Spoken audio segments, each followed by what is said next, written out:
everybody, welcome to today's episode of Downstream Outdoors. Today on Downstream Outdoors, we're going to start off with our featured product of the week. Our featured product of the week this week is our own Beach Quarter brand of Honey Pops. Made from all natural honey, raw organic cane sugar, and filtered water. That's the only ingredients, no artificial flavors, colors, or preservatives in any of our products anytime ever.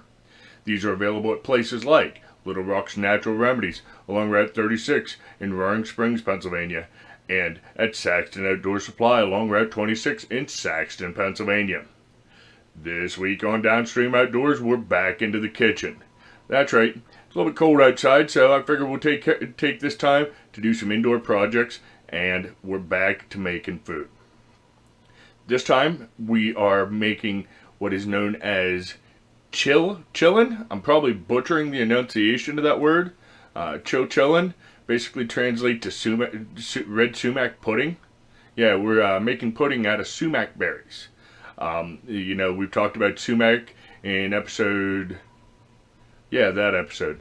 And you know how it has a light lemony acidic taste.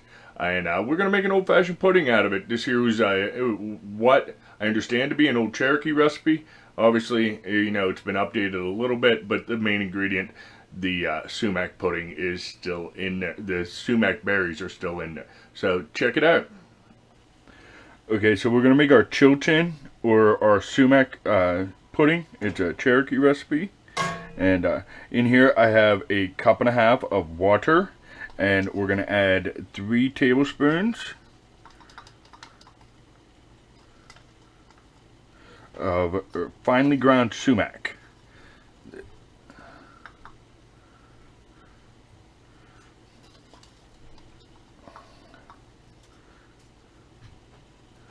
Alright, and then we're going to bring that up to a nice boil. Spilled a little bit of my sumac berries there. It'll be alright, we'll clean up our mess later. Yeah, we're going to get our water on high now, and we're just going to bring this to a nice boil here. And once we boil it, we're going to let it boil for about 3 to 5 minutes. Let the flavors from them berries steep into the water before we move on to the next step. Okay, so our sumac berries have been boiling like this for about 4 minutes now. You do 3 to 5 minutes. And we have set up over here, we just have a simple mason jar set up with a coffee filter over top of it. And we're going to pour our sumac tea basically down through this coffee filter and get all the bits and bobs from the seeds out of the way, out of our tea. Basically, we don't want it in our final product. Alright, now we're going to make our thickener. We want good cold water. We want about say about a quarter cup. There's probably about a half a cup in there. And then we need some flour.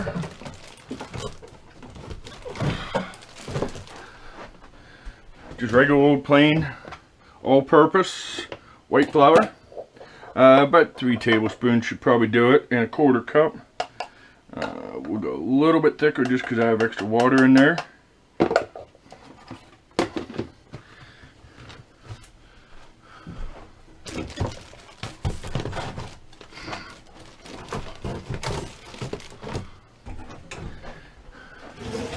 Now what we need to do, just mix this up. This is basically, if you've ever had brown gravy, this is one of the ways of making gravy. My mom traditionally used cornstarch for gravy, and I'm sure she would use cornstarch to thicken a pudding like this. And in fact, I'm pretty sure she has, for some of her homemade pies, used cornstarch to thicken the puddings. But for our purposes, we're going to use this flour mixture. We just want to get as many of the lumps out as possible. If you want to, you can go ahead and use a whisk. Fork's just fine with me.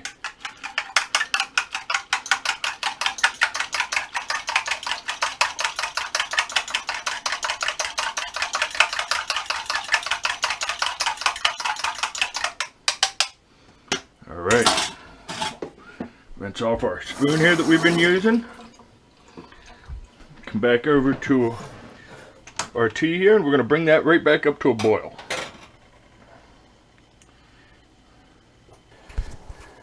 Alright, our sumac tea has started boiling again. At this point, our flour and water mixture has been sitting here for a few minutes, so go ahead and give it a good stir.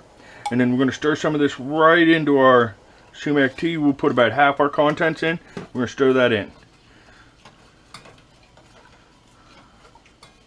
You can see it's starting to thicken already. Just that quick it started to thicken. And right now it's a consistency of a thin gravy. So we're going to go ahead and throw the rest of our thickener in there. Get that good and thick. You can see just how thick it's starting to get already. It's lost the consistency of water or tea. Just real nice and thick. Go ahead and turn our heat off on that now. At this point, we've turned our heat off. It's still really hot though. At this point, we're going to turn in our sugar. We want about a 1/4 cup of sugar. That's probably about a 1/4 cup there. We want to put this in after we get our pudding thickened and after we take it off our heat, because we don't want the sugar to get scorched with during the thickening process. So we're just going to mix that in real good.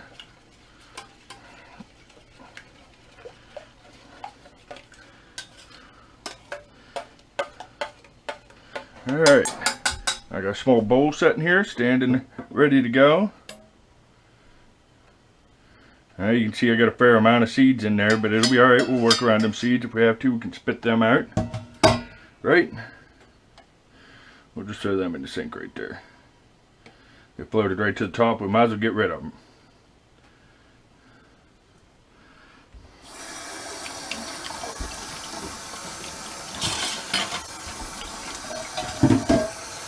Alright, there's our pudding pretty much made. Now we're going to go ahead and stick this in the refrigerator for about an hour. Alright, here we go.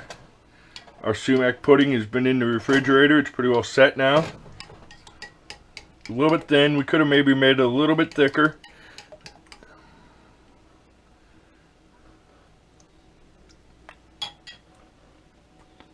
Oh man, is that delicious. Wow, that's really good. You want to try some, Bubby? Yeah. It's pudding. There's no milk in it. Okay, I guess I'll try. Good. Try a little bit more. See if you can get a little bit better flavor. Mmm. That's really good, isn't it? Mm-hmm. Okay, so that was it. Turned out really good. It's got a really nice flavor. And we're definitely going to make that again at our house, you know, in the future. I love whenever I have guests over and I can feed them unusual foods like that. It's a lot of fun for me. So I hope you enjoyed this. We're going to do a lot more cooking with wild edibles. Obviously here in the wintertime our wild edibles are going to be limited, but it's not too far till spring, and we're going to open up and do a lot more cooking with wild edibles once spring rolls around. So with that, until next time, keep your line wet and out of the trees.